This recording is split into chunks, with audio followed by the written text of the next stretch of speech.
Évidemment, connaître son public, savoir ce qu'il attend, c'est bien.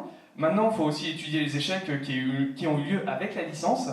Du coup, les erreurs fondamentales qui ont pu être faites dans les deux plus gros projets connus de l'univers étendu, c'était Code Lyoko Evolution, RIP, dont la post-saison n'avait définitivement pas assez d'audace, c'est-à-dire qu'ils ont fait un truc mais ils y sont allés à moitié. Alors, moi, on va pointer personne du doigt, c'est un ensemble qui malheureusement n'a pas fonctionné. On témoignera l'absence de saison 2. Les Chronicles, qui étaient les romans qui ont été édités, qui allaient, eux, par contre, trop dans l'audace. C'est-à-dire qu'ils se sont mis littéralement à voir tous les parents des Lyoko guerriers qui étaient en fait de mèche depuis le début. Et non, quoi. Voilà, juste non, je suis désolé. En vrai, c'est une autre conférence. C'est vachement intéressant. Hein. Ils ont fait plein d'erreurs. Et les erreurs, il y a plein de choses où on peut en tirer des enseignements. Du coup, on va étudier un peu ce qui marche, ce qui me motive narrativement et visuellement, comment relier Code Lyoko à autre chose que Code Lyoko, comment faire plus que ça. Et du coup, il fallait construire une direction visuelle un peu artistique, trouver des nouvelles inspirations, ou en tout cas en mélanger. Du coup, j'ai étendu un peu ça. Comment, en gros, raconter plus de Lyoko tout en respectant Lyoko. Là, une grosse image de Code Lyoko Evolution, non. Là, une image de série actuelle c'est actuelle. Alors forcément, quand j'ai écrit les débuts de cette conférence, c'était plus actuel, maintenant c'est un peu décalé. Mais on a des séries, on vit un âge d'or des séries en ligne en vrai, grâce au streaming, et il y a de nouvelles séries qui sont apparues avec des ambitions et des budgets beaucoup plus gros. Je prends des exemples parmi tant d'autres, Westworld, Dark, qui sont des séries respectivement américaines et allemandes, l'une traitant par exemple la robotisation, j'entends par là le côté Xana, qui pourrait être intéressant, l'intelligence artificielle, comment est-ce qu'elle devient plus ou moins humaine.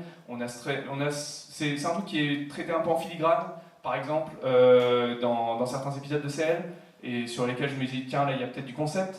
Dark, c'est une narration asynchrone, dans laquelle on a une temporalité imprécise, où la manière de monter les séquences change, on a des flashbacks, parfois on ne sait pas que c'est un flashback, des choses comme ça, que je veux essayer de remettre dans le fameux mode histoire que j'ai commencé à réaliser. Donc voilà, une idée de rajouter ce côté un peu énigme, ce côté comment on fait que chaque nouveau chapitre soit haletant. Si je mets un certain temps à faire chaque chapitre, ce serait bien qu'il soit le plus excitant et le plus mystérieux possible. Ça inclut aussi le fait de travailler certains points de la backstory, donc la figure de Franz Hopper. Je prends un exemple Doctor Who, je prends un exemple Westworld, dans lequel on a un brillant personnage joué par Anthony Hopkins, fabuleux acteur, qui a aussi un rôle de créateur un peu mystérieux et dont les créatures sortent de son contrôle. Voilà, de super références, encore une fois, qui n'ont de prime abord pas de rapport avec CL, mais en fait on peut faire des connexions et où on voit une manière de traiter le personnage et où je me dis tiens, j'ai peut-être des choses à apprendre de ça. Ça inclut aussi le fait de travailler la backstory avec cette mystérieuse image du générique de fin que j'ai redessinée en live pendant, 10 heures. Mais voilà, fameuse. Le projet Carthage.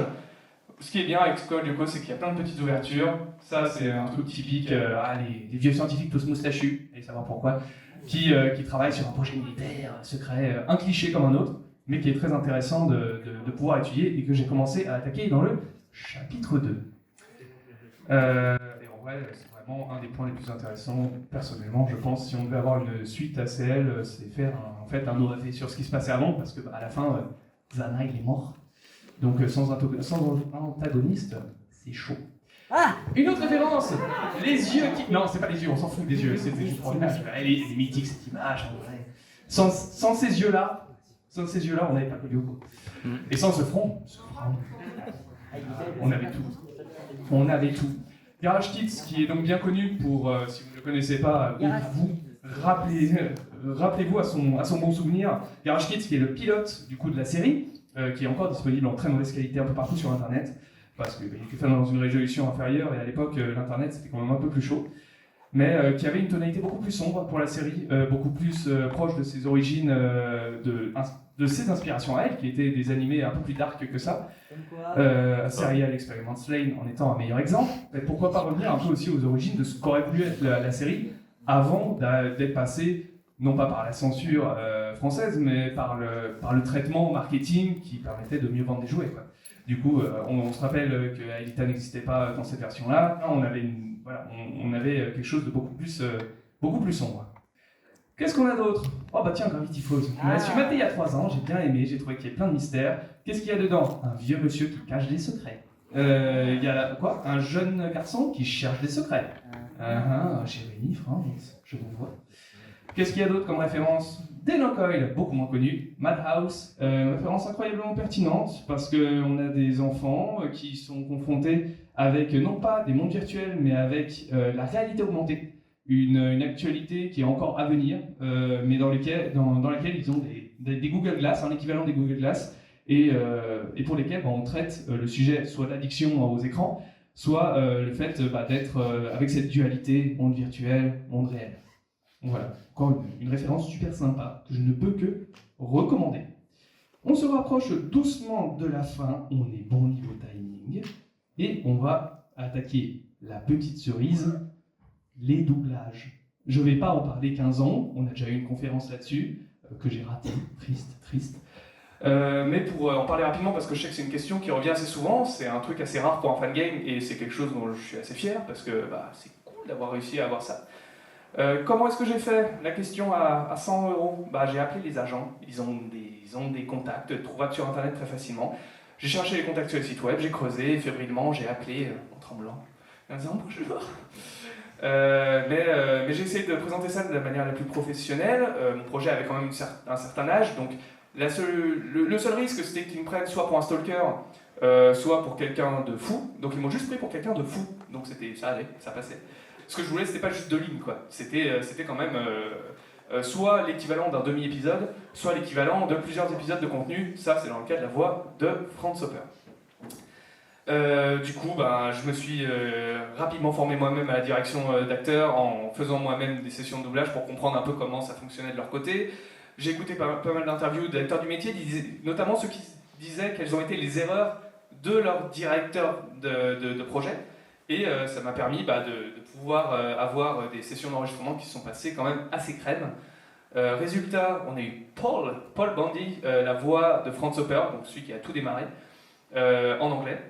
J'ai eu un premier enregistrement de lui en 2016, puis en 2018, encore une fois l'équivalent de la voix de Morgan Freeman. Tu lui dis je veux un sandwich ce matin, il te le fait d'une manière, mais t'as envie du sandwich quoi. Le monde il explose sinon. Ensuite Sharon Mann, la voix anglaise de Jérémy et d'Aelita. Et puis nos délicieuses Raphaël Lumansu, alors elle a 2 noms, je le confonds toujours, et Sophie Landresse en 2019 ou 2018. Bon, l'idée c'est que c'était cool et c'était de très belles expériences qui évidemment parlent très vite aux gens quand on leur dit j'ai les doublages. Donc voilà, des très belles expériences. On savait très bien ce qu'on faisait. Normalement, je prévoyais très bien, à peu près. Petit extrait.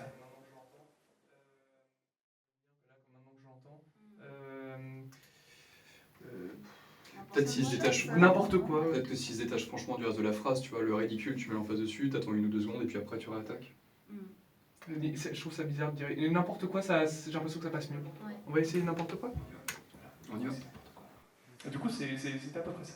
Toujours on corrige au fur et à mesure, on part avec un mochon. Et là, il y a qui au fond? Il y a la voix de Jérémy. C'était fort plaisant. Un travail de fan, et même le technicien qui était à côté de moi, il était fan. Donc je pense que je lui ai fait sa journée. C'était plaisant. En fin de compte, bon, c'est quoi l'IFSL? Je vous refais le topo rapide, mais vous le connaissez déjà. C'est des interfaces permettant de refaire tout ce que Jérémy fait dans le dessin animé, avec 100 programmes et tout, un mode personnalisé où tout est possible, un mode histoire où on raconte une histoire originale, à travers les événements de la série, avec des dialogues dessinés en 2D, la possibilité de se déplacer dans des environnements réels de la série reproduits en 3D, avec des personnages remodélisés, dans le style du dessin animé, et la cerise, la participation exclusive de certains doubleurs.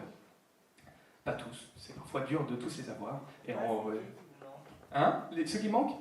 En vrai, plus aucun maintenant. J'avais la voix française de Franz Hopper que j'ai jamais réussi à contacter, mais j'ai trouvé un équivalent qui, ma foi, me convient tout à fait, donc go là-dessus.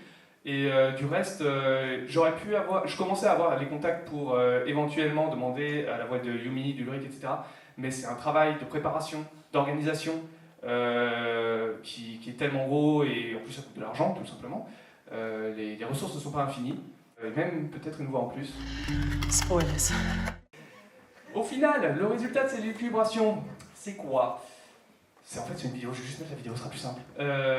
En fait, c'est pas quelque chose de nouveau, c'est quelque chose que vous connaissez déjà, c'est même pas une mise à jour de cette vidéo, mais j'ai juste envie de la voir dans le théâtre, comment ça rend. Je suis un peu un fan, et c'est un beau moment.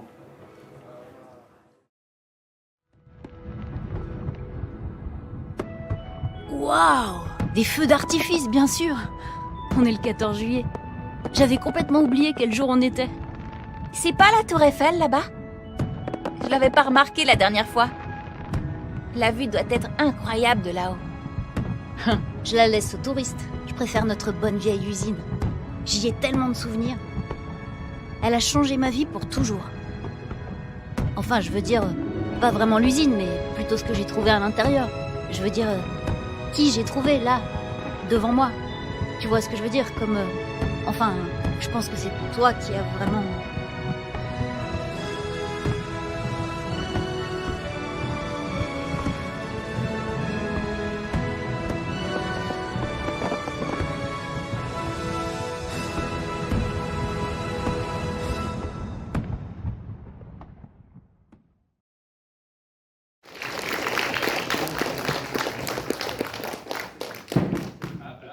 Rendez-vous l'année prochaine pour la prochaine mise à jour de cette séquence. On l'attend encore depuis 2 ans, mais promis.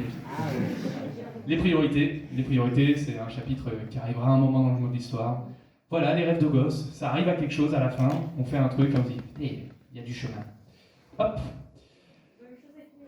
Ah, la même chose. Et bah, il faut les acteurs, c'est long, etc. Et en vrai, est-ce que je crois vraiment dans ce couple-là? Non. Pas ce débat, pas maintenant. Oh. De toute façon, Jérémy et Lisa sont meilleurs que le couple Yumi et Uri. Non, pas de débat. Allez, alors, rapidement, qui dit que le couple Ulrich-Yumi fonctionne? Fonctionnera. Levez les bras. Et le couple Jérémy et Aelita, il va fonctionner en vrai? Ah. Il nous reste quelques minutes. Je sais pas si les questions-réponses on aura le temps, mais on va faire les derniers retours.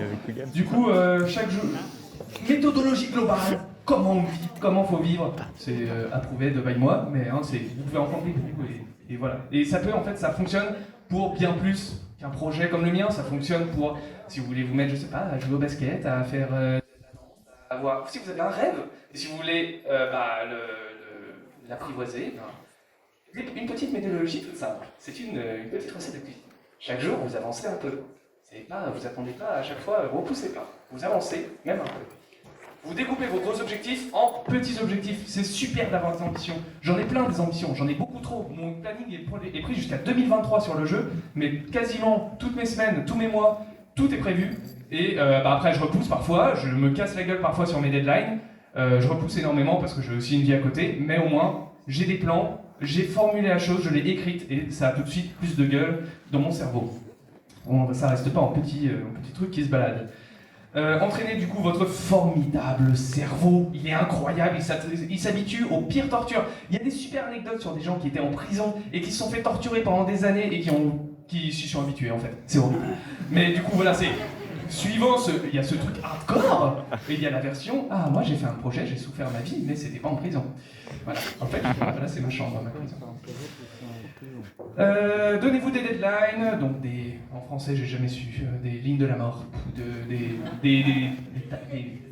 des échéances, merci, 3 points. Disciplinez-vous, vous rentrez le soir, vous bossez, c'est pas vous affalez dans votre canapé. C'est dur pour moi en vrai aussi, hein, quand j'ai fait une semaine de vacances, etc., et que je me suis réhabitué à un rythme cool, je rentre le soir, j'ai pas envie de bosser. Mais après je me reprends l'habitude et ça fonctionne. Vous bossez, même le week-end, ne faites pas les choses à moitié, choisissez ce que vous faites et faites-le bien. Gardez votre santé, pas de nuit blanche, c'est mal. Moi j'ai très vite compris que ça n'allait pas. Il y en a, à ce qui paraît, ça fonctionne pour eux, mais vraiment,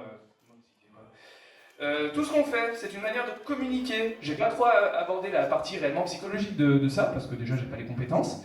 Mais moi, ma petite réflexion après 11 ans de pourquoi j'ai fait ça, comment j'ai fait ça, c'est qu'en fait, on est des créatures sociales, étonnamment. Et en fait, comme beaucoup de gens qui sont un peu créatifs, faire mon art, mon œuvre, etc., c'est aussi pourri ou bien soit-il, c'est une manière de communiquer. Du coup, ne faites pas, si jamais vous arrivez à trouver cette superbe énergie pour travailler, n'en mettez pas pour autant votre vie sociale à côté, parce que en fait, au fond, vous faites ça pour avoir une vie sociale, donc c'est ballot. Si vous avez des opportunités, ne les mettez pas à côté. Sauf si vous avez des amis de merde, voilà. Évitez-les en fait. Cependant, voilà, faites-le. Alors, vous faites pour communiquer avec les gens, c'est une manière pour vous de communiquer avec les gens, mais pour autant, ne vous reposez pas là-dessus, c'est-à-dire faites-le d'abord pour vous. C'est à vous que vous voulez faire plaisir, soyez égoïste là-dessus, vous êtes votre propre client. Quand vous faites un projet personnel comme le mien, vous n'essayez pas de le vendre au maximum de gens et à faire de l'argent avec, bah ouais, profitez-en, faites ce que vous voulez en fait. Vous n'êtes pas tenu de faire ce que les autres veulent. Après, moi, ce qu'on me demande, c'est souvent des trucs que j'ai envie de faire, et donc je suis comme un con, je suis...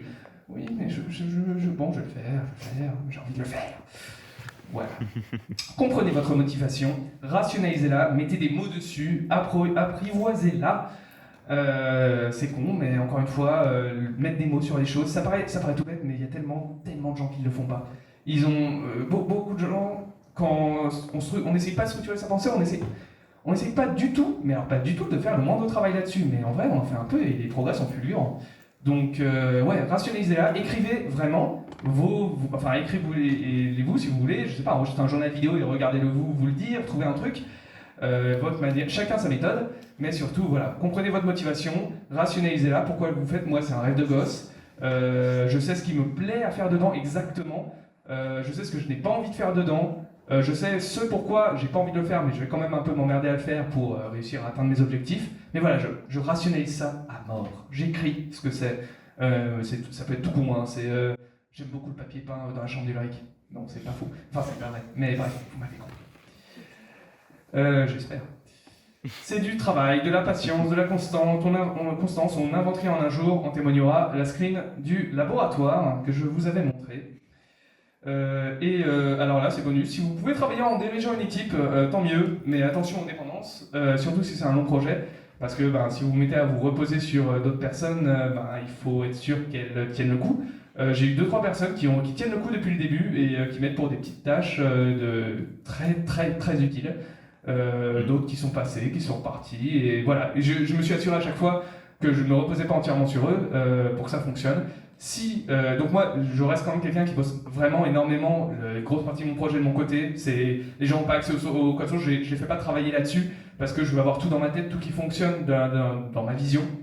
Mais si vous êtes dans une situation où vous préférez limite diriger une équipe, c'est peut-être ça. Et faites-le. Dans ce cas-là, il faut juste savoir que vous avez passé 40 à 80% de votre temps à diriger l'équipe. C'est un métier. Voilà, c'était les 10 règles globales. On finit encore avec l'état du projet en une petite timeline. Allez, 13 avril 2010, première version. 2012, 2.0. Là, j'ai oublié la date. 3.0, on fait venir à la 3D. 2020, 4.0x, on fait arriver l'histoire, premier chapitre. 2021, chapitre 2, on va essayer de faire le 3 et le 4. 2022-2023, jusqu'à 26 chapitres qui seront répartis. Mais tout s'améliore, la rapidité de production s'améliore. Typiquement, j'avais de quoi baisser les bras. Hein. Faire un chapitre en un mois et en un an. Mais à copain.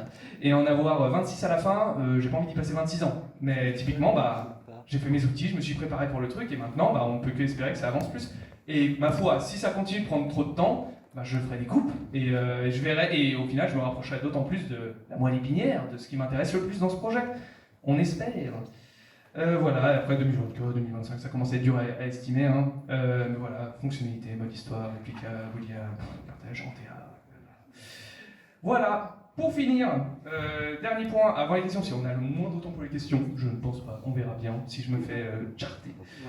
Je vous ai montré donc des moments avec des doublages, des moments avec des interfaces qui flashent de partout, et sur cette note subtile, je voulais juste vous montrer une simple image, et pour vous montrer que on peut faire du vieux avec du neuf, on peut intriguer très facilement avec des éléments existants, et on se rend compte qu'en fait Coleco a encore plein de choses à dire. Comment je fais ça ? Je fais ça en une image. C'est pas un truc il n'y a pas en terrain, calmez-vous. Il n'y a pas François, il n'y a pas carrément. C'est dans le chapitre 3, il y a une scène avec 2 personnages et un lieu. Je vous laisse réfléchir sur ces 2 personnages et ce lieu. C'est que vous avez pas vu. Voilà, les paris sont ouverts, bonne chance. Mais en vrai, ça vous intrigue un peu quand même. Bon. Ah oui. On est bien. Si vous êtes intrigué par ça, évidemment, prévoyez de jouer au chapitre 3. Pub. Voilà. Questions-réponses, on n'a pas le temps ? On n'a pas le temps, mais on a le stand pour les questions-réponses. Du coup, ben, je vous invite au stand qui se trouve dans le salle et je rends l'antenne pour recalibrer le temps et que les prochaines conférences fonctionnent tout aussi bien et sans accroc. Merci beaucoup.